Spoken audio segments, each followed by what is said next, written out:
119-109 win against the Brooklyn Nets. If you looked at the box score, you'd say, yeah, okay. Raptors win by 10. That is to be expected. Favored by 11 or 12 going into this game. Yeah, of course they're going to win by double digits. But if you watch the game, it was a lot tougher than you would have thought it would be. Raptors kind of scraped to get this far into the fourth quarter. They never trailed in this game, but Brooklyn hung in the game for quite a long time. In the end, though, some clutch three-point shooting vaults the Raptors to this win. They've won 7 in a row. They're second in the Eastern Conference. Good vibes all around, but there are some difficulties with performance that we should discuss. Let's break down what we saw in this game and get you ready for tomorrow's game in the back-to-back.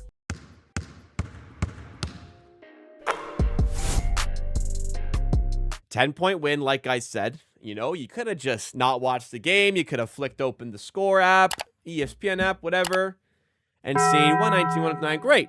Won by 10. But no. Brooklyn may have never led in this game, but the Raptors made some tough work of this one. They have done a great job in third quarters with the Raptors have, coming out with tons of energy and adjusting well and kind of blowing teams away. But that was absolutely not the case tonight. Kind of similar to the last game against the Brooklyn Nets in a way where they just kind of struggled. But that game, they started slow and picked it up. This game, they started anything but slow. They started the game on a 12-0 run. Brooklyn eventually tied the game up at 14, I think. And then they tied it up at 17. Then it was not tied again until it was in the 70s or 80s. Like, the Raptors were in pretty good control all the way through, but easily could have let this one slip up. And the main reason for the issues tonight comes from the Raptors' interior scoring. You got to give credit to Brooklyn. They played a good game today. And if you didn't check their record, you wouldn't know they were now 3-13 with the loss. The Raptors struggled a little bit from shooting, too. Brooklyn were able to kind of bog down in the paint. And defensively, the Raptors on the inside struggled in the absence of Jakob Poeltl. Kind of every game you see the Raptors play without Jakob Poeltl is another reminder of how important he is to the team, particularly on defense. And that point is exhausted further when you consider like the backup options. Mamu had a fine game for the Raptors, played well, 12 points plus 11. Good stuff in replacement of Jakob Poeltl, who missed this one due to injury management. But not having that backup rim protector is still a bit of a void I'd like to fill.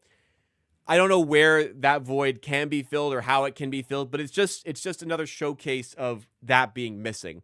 I thought rotations today weren't the best, considering you already lack size. Raptors tried some small ball lineups that didn't really click for me. But what saved them tonight, when the interior game wasn't great on either end of the floor, what saved them tonight was the three-point shooting. Ignore that. Particularly in the clutch. The Raptors shoot 50% from three. They go 15 of 30 overall from three, which is, I mean, obviously fantastic. They ended up going 24 of 54 from two, which is bad, which is very bad. And it nearly cost them in this one.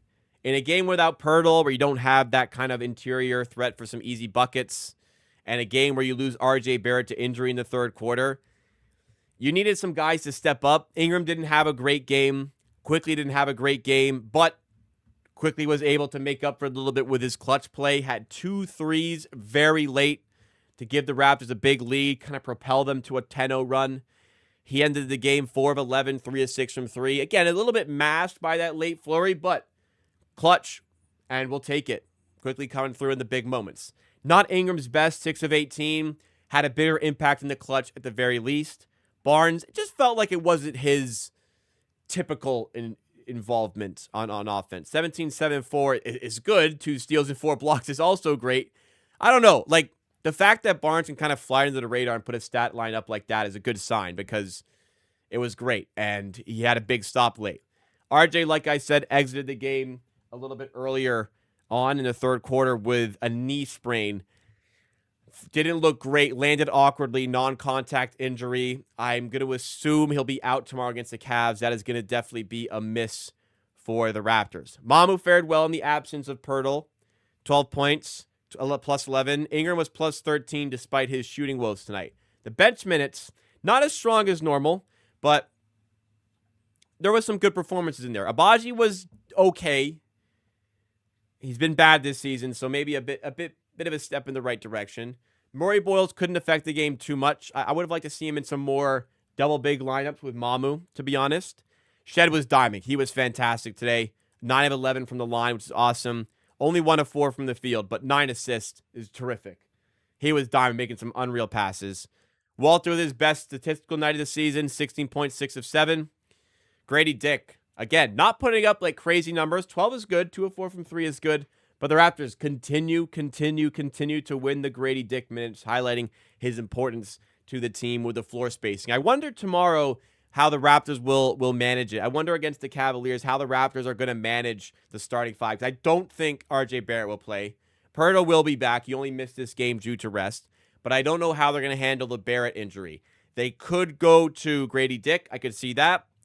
They could start Murray Boyles, as they have done this season, go a little bit bigger for the Cavs. I would probably lean on the side of floor spacing, so I'd more so look at Grady Dick or Walter, who's been the first guy off the bench lately for the Raptors. Maybe get him in, and I think Abagia started the game this season, so you also could go for Ochai Abagia to start. Few ways to go. I would probably lean towards going for Grady Dick. I could see it being Walter or Abagia. I'd be a little bit surprised they went double big with Murray Boyles. As for the Nets, big game from Michael Porter Jr., 25 points, talented player. A surprise, like just legacy game from Tyrese Martin, who got the Nets back into it early and kept him in it late. 7 of 14, 5 of 9 from 3. Pretty crazy stat line from Tyrese Martin, to be honest. But it's just kind of a showcase. No matter what, you got to play well to win games in the NBA. We celebrate new sub, JVK Ultra. Thank you so much for subscribing. It's kind of a showcase here that, in the NBA, any team can be anybody on any given night. The Nets were 11-point underdogs against the Celtics a couple days ago and ended up beating them. If you play poorly, there are teams, every team can hurt you. And the Raptors tonight weren't the strongest defensively, and especially on the inside. And Brooklyn were able to make us pay there enough to make it a more nervy game than it probably should have been going into it. And it could have very, very easily swung the opposite way for the Raptors. Like, some big shots fall late, and they found a way to get over the line, and their biggest players stepped up in the biggest moments to make it happen. And maybe that's where Brooklyn are lacking. But, it's a showcase that you got to play every game seriously. And I don't blame them for resting Pirtle. The guy's dealt with injuries, and he's got the back issues. So get him right for tomorrow's game against the Cavs. That's fine. But you still got to show up and get the job done. Thankfully, the Raptors were able to do that. As for the opponent of the second night of back-to-back, the Cleveland Cavaliers, we've had their number this season. We're 2-0 against them this season. They'll be certainly looking for a little bit of vengeance.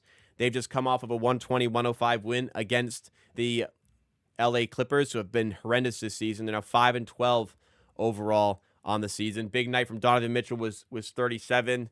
Good night from Mobley. Hunter, Garland's healthy right now, so it's going to be a tough game. Absolutely, for the Raptors. And especially second night of back-to-back. They're also second night of back-to-back, and they have to travel to Toronto to make that game happen. But in the end, as much as there are some negatives that we can certainly discuss, and tomorrow's going to be a tough game, the positive is the Raptors are 12-5 in the season. 12-5. They've won 7 games in a row. I don't even know when the last time they would have won 7 games in a row is. They're a 2 seed in the East. I mean, we're going to bed on a 7-game win streak with the Raptors as a 2 seed in the East. We can definitely find some things that need to improve. I'm sure they'll be addressed, but ultimately, another good day for the Raptors. We got the win, and I'm going to be happy about that, and we can move.